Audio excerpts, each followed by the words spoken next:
And God said, "Let there be The light." Lord says, "Let my people go." I am the way and the truth and the life. No one comes to the Father except through me.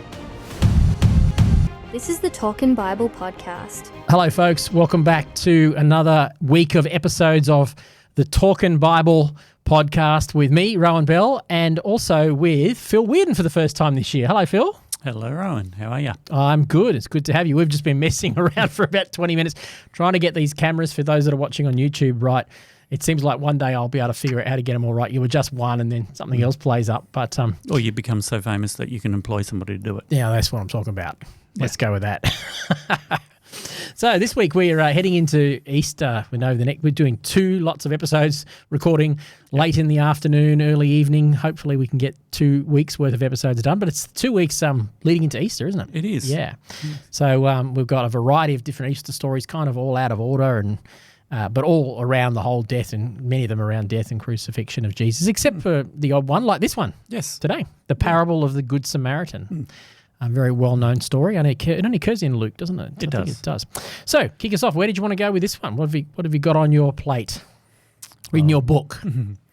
My book of words. Not many words, but No, there's not many in there. No. It's very different to Jeannie. Well, she's got pages of stuff that she's copied and pasted. So we'll see how we go. Jeannie and I have got this thing where we set timers now, so we finish at a reasonable time. So let's see. We might not need that with you. Well, I thought it was because these are supposed to be about 10 minutes, so it was like, don't ask too many questions. Okay, let's go with 10. I reckon most of them I've done some with. I've done 3 weeks with Jeannie and 2 weeks worth with Jeff Baxter so far. I'm probably averaging 25 minutes, I reckon. So, but if we can do it in 10 to 15 minutes, that's probably ideal. So let's see how we go. Yeah. So my parable of the Good Samaritan, most people people who've been around the church life have probably heard it. It's a pretty popular one. Yeah, famous one. Yes, and probably heard it in preachers who sort of always say, "Oh, we're always the Good Samaritan." Yep.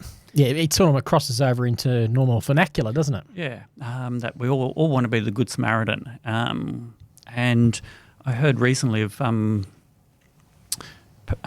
different slant from the Western theology mindset to more of the liberation, the people who have been more oppressed and persecuted sort of side. And so they've always come at reading scripture from a different slant. Yes, that's right. And this would have a different story rather than seeing yourself as the Good Samaritan.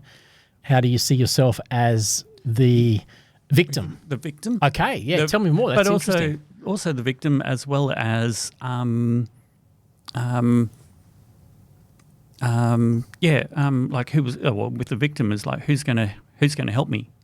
Okay. Yep. And is it going to be the person who's going to be the Pharisee or the religious leader who is all high and pious and doesn't want to have anything to do with you, or is it going to be the person who's going to get down on their knees and get in the mud and do it? Right, that's great. And forgetting to it's like instead of being the with the victim of the Good Samaritan being the person who, or the victim being, deemed as, you're somebody, you're not even human. Yes. Yeah, looking down on the victim as though they're a nobody, insignificant, unvalued, unvaluable. Yeah. Yes, that's right. Which is the upside, which is the way the world thinks, but that's not the gospel message, is it? No. And Jesus is the one who says, show mercy. That's right, show mercy. Go and do likewise, he says at the end of this parable. You want to know who my neighbour is? Well, it's this guy. Go and do likewise, So that's the heart of Jesus, which is the heart of the Old Testament. We've talked about this lots of times in the podcast, that the prophets regularly railed against the religious leaders and elite and people claiming to work for Jesus, work for the Lord, who weren't caring for the vulnerable and the weak and the frail and the helpless. Yeah. That's essentially a big part of what it means to be a follower of Jesus, isn't it? Yeah, it's definitely the following of Jesus. This is what he's called us to do, not just what I was trying to think of is, not coming towards it as much of like, we're the victorious ones. We are, but that's not all the... That shouldn't be our focus. otherwise we end up elitist. Yes. Like we're the special ones, and somehow we become self-righteous, I suppose. I mean, that's what Jesus is referring to in this parable, is the Pharisee, the religious person, the priest and the Levite, those who you would think had it all together, and yet they weren't the ones who did what God required. They weren't loving their neighbour, were they? Yeah. And it just reminds me of back in the, I'm going to say like the, at least in the 80s, 90s, where growing up in the Christian church, it was like we were the better people. There was an elitism. We were the better people, and everybody else is going to hell and they're dirty, rotten sinners. It came across in bumper stickers like, Christians aren't perfect, just forgiven, which has an element of truth to it, except that even came across as elitist. A person who reads that thinks, well, what you're not saying, it doesn't come across like you're saying you're not perfect. It really is kind of saying, well, we're elitist. It's not identifying with the rest of humanity to the same degree that's probably necessary. Yeah, a step in the right direction, but still, that's not what was the predominant view in the 80s, was it? No, not at all. So it was, that's sort of reminding me reading this is, how do we show mercy to in this world, in today's, when it's so, it's becoming so polar opposite. Yes. And what I love about this parable is Jesus used this parable to answer a question. Yeah. Who is my neighbour? Who is my neighbour? Because he says, well, what's the greatest commandment? And Jesus says, well, how do you read it? And he says, well, I see it as love the Lord your God and love your neighbour as yourself. And Jesus goes, sounds good, go and do it. Yeah. And he wants to check himself out. He goes, okay, so who's my neighbour? And then Jesus launches into this parable to answer that question, doesn't he? And explains that actually the neighbour is the person that you least expect to be your neighbour. Don't fool yourself into thinking that you're a loving, pious, godly person if you only love those who love you. True. Yeah, and I think that's the genius of this parable, is it's a really vivid, well-told story which kind of hits you between the eyes, because we can sit there and go, priest, religious person, we're not like that. But if we stop and think about it, where do we, are we that way inclined? Just yesterday, I was on a train on my way home yesterday afternoon.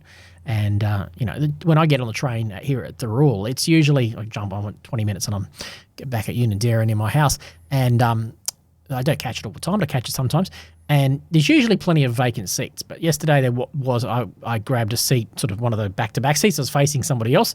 And then there was a guy got on the train at the next station after me.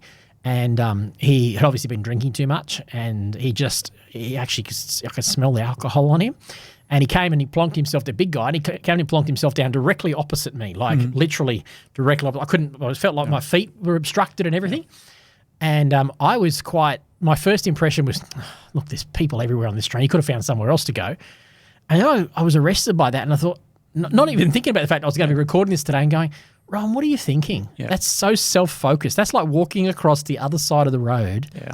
Whereas this was an opportunity to show this man some kindness and just smile at him. And, I didn't have to engage him. We're in a quiet carriage. I couldn't talk anyway. Yeah. But I just thought I missed it, to be perfectly honest. So a few minutes later, before he got off the train, he got off before I did, got in Wollongong. But I just smiled. Yeah. And, let him know that I was affirming him. But I was caught in that moment thinking, I'm not living out this gospel life. I was walking on the other side of the road, staying away from this man, thinking, I don't want to be here. And so critical of myself. But it was just an example that we're all still working this out. Yeah. Well, I am anyway. I don't know about everyone else, but I'm still working this out. And I agree with that. And so I just keep reminding myself that we're all on this journey, and we're all human, and God made us. Yeah. He made each and every one of us. So I keep reminding myself not to look down on people. Yes. Because I know has been my bent over the years, and being a Christian and being in that influence of I'm better than everybody else. Yeah. And I've come a cropper a few times. Yeah. And when we do, we fall into the trap of, in this parable, everyone's assuming that the righteous person is the priest or the neighbour, and Jesus is that priest or the Levite, the religious person, and Jesus is showing how they are not doing their religious duty, because he walks across the other side of the road and stays away, and he doesn't want to get touched or affected or unclean by this person. Yeah. And yet, in this situation here, Jesus talks of this Samaritan man who was really someone you would least expect, who is the one who shows that kindness. And Jesus is saying that's the neighbour. Yeah. So be one of those. Be one of those people that shows kindness, even if you're not expecting to show kindness. Yeah. And showing kindness, but don't expect anything in return. Yeah, that's true. Yeah. Develop that thought a bit more, because what does the man do? He just says... He just, ultimately, he sort of says to the, because he picks up the bloke and takes him to an inn and looks after him for the night and has to continue on his journey. But he says to the innkeeper, look after him and I'll pay you whatever needs to be done. But it was like, not look at me. He was sort of like taking that low position of like, I'm here to help. Yes. And so he was willing to be inconvenienced. Because interestingly enough, the priest and the Levite, they weren't willing to be inconvenienced because it was going to make them religiously unclean to touch this man. They thought he might have been dead. So they were about their business, and they would have even been able to say to themselves, oh, no, I don't do that, it will make me unclean. They would have I'm going to be late. I'm going to be late or whatever. So they would have rationalised why they didn't. A bit like I was doing with that man on the train yesterday. And along comes this man who clearly he can't spend all his time with this victim because he's got to go on and do business too. But he was willing to be inconvenienced, and then when he couldn't inconvenience himself with his time, he was okay, well, I've got some money, I can inconvenience myself with money, wasn't they? So it's being willing to be inconvenienced. That's when these moments of kindness and love actually shine through.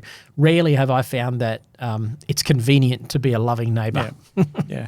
Yeah. I was just reminded of Jesus throughout the scriptures where he was on... the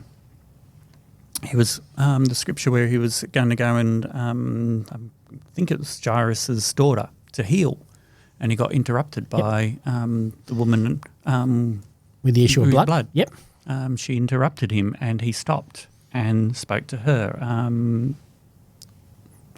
Can't think of anything else at the moment where he was interrupted on his journey to a place. Oh, oftentimes I think Jesus stopped for crowds. He was he crossed the river and then he met with the crowds. He's on a mission and he stopped and he says, and he has compassion on them because they're harassed and helpless like sheep without a shepherd. I think one of the keys for Jesus is that his stories are marked by, even though he's always on a mission and he's always going somewhere, he's always aware that his ministry opportunities, his opportunity to be who he's called to be, usually come off the beaten track. They come when they're not expected. And I know for someone like me who's very driven and very focused, and I can tell myself this is my mission, or if I do that, I'm going to stop something else I'm going to not be able to do. Yeah. You know, if I spend time on that, I won't be able to spend time on this, and this is the most important thing.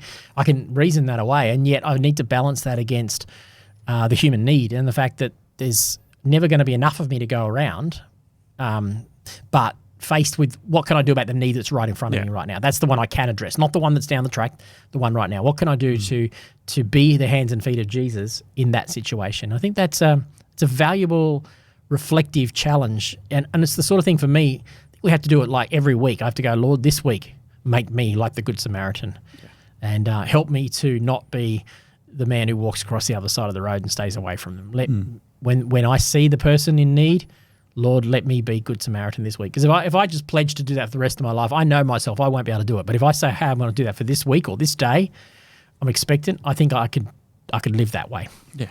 Yeah. And with what you just said, it's like, saying, God, help me be that person. So you're not doing it on your own. Good point. You're doing it with conjunction doing it with the Lord. With Christ. Yeah. So it doesn't have to be a burden or a hard thing. It might be a hard lesson when you sort of say, well, I could have done it better. Yeah. But that's how we learn. That's how we grow, I think, I'm just thinking about, I remember a series that Pastor Paul Scanlon did back when he was pastoring his church many years ago. It was called Inconvenience Me. It was a theme that they did in their church. And the idea was, would you be willing to be inconvenienced for 15 minutes a day? And be on the lookout for when God might open up an opportunity for you to spend 15 minutes doing something loving that is not convenient, and how that would be an open door to these kind of moments. And to be honest, when you stop and think about it, that's what gospel life should be about. Should be, yes. Yeah. That's how we love our neighbour. Do you have anything else in your notes there? No, that was all. That was it. Yeah, it's a well-known parable, and it's probably fairly self-explanatory. but it can take a lifetime to master. Hey, Definitely. Yeah. Definitely. Just when we think we've got it figured out, we haven't. All right. Well, tomorrow we're talking Last Supper. I think we're getting into some of the Easter stories. So thanks for being with us today, everyone. We'll talk to you tomorrow. See you soon.